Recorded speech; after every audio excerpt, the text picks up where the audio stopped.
On va voir deux nouvelles classes extrêmement utiles dans la hiérarchie InputStream, OutputStream, qui sont les classes ByteArrayInputStream et ByteArrayOutputStream. Ce sont des byte-arrays en mémoire, donc des tableaux d'octets localisés en mémoire, donc on pourrait dire des buffers. Et on va voir comment on peut utiliser cette classe-là pour lire des octets dans un fichier et agréger ces octets dans un tableau en mémoire. Quand je lis ce fichier ou quand je lis la structure par laquelle arrivent ces octets, je vais supposer que je ne connais pas le nombre d'octets qui vont arriver et donc que je ne peux pas à l'avance créer un tableau d'octets de la bonne taille.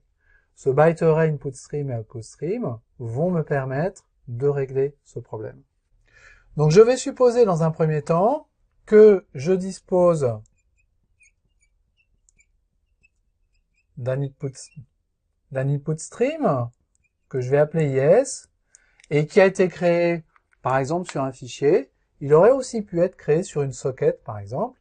Et si je vois des octets arriver par une socket, évidemment a priori je ne vais pas savoir quelle quantité va arriver. La première chose que je peux faire, c'est me créer un buffer qui va être un tableau de bytes égale new byte, par exemple 1024, un buffer d'un kilooctet. Et puis je vais commencer à lire les octets qui arrivent par cet input stream dans ce buffer. Donc je vais faire yes.read et passer mon buffer en paramètre. Cette méthode me retourne un entier, int n, qui est le nombre d'octets qui ont effectivement été lus dans ce buffer. Si ce nombre d'octets est égal à -1, ça veut dire que je n'ai plus d'octets qui vont arriver par cet input stream, mais ce nombre d'octets peut aussi être inférieur à 1024. En fait, il n'a aucune raison d'être égal à 1024. Donc à ce stade, j'ai lu n octets qui se trouvent rangés dans les n premières cases de mon tableau qui s'appelle buffer. Ce que je voudrais faire, c'est prendre ces octets et les ajouter à un tableau externe, et puis dans une boucle, continuer à lire les octets qui arrivent par cet input stream et les ajouter à la fin de ce tableau. Donc quelque part, je vais avoir besoin d'un while, n strictement supérieur à 0, et à l'intérieur de ce while, reprendre la lecture de ces octets et les accumuler dans le tableau dans lequel je veux les ranger. Si vous vous rappelez bien, on avait déjà traité ce cas-là dans le cas des readers, et on avait utilisé un objet qui s'appelait le string builder, dans lequel on pouvait rajouter des caractères et ensuite le transformer en string. L'équivalent, en quelque sorte, du string builder que l'on avait utilisé va être le byte array output stream qui se crée de la façon suivante, BOS égale new byte array output stream. Et à l'intérieur de ce byte array output stream, je peux faire un write, passer le buffer dans lequel l'écriture a eu lieu en paramètre, et étant donné que j'ai écrit n octets dans ce buffer, dire à la méthode write, tu ne prends que les octets entre le numéro 0 et le numéro n.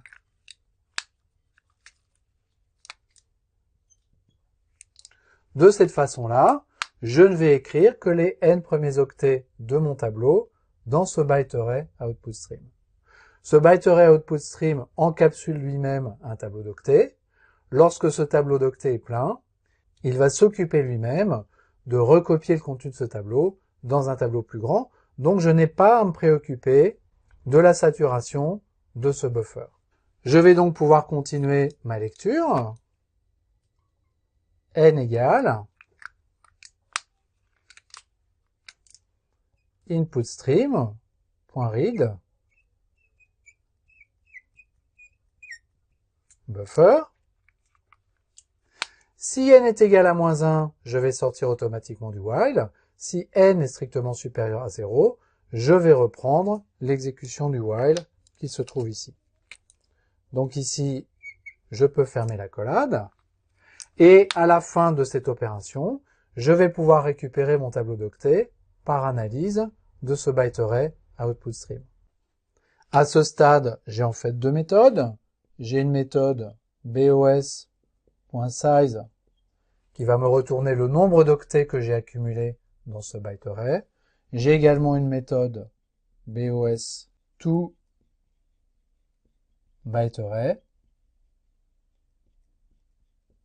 qui va me retourner le tableau de bytes que je peux appeler bytes avec un S interne à ce byte array.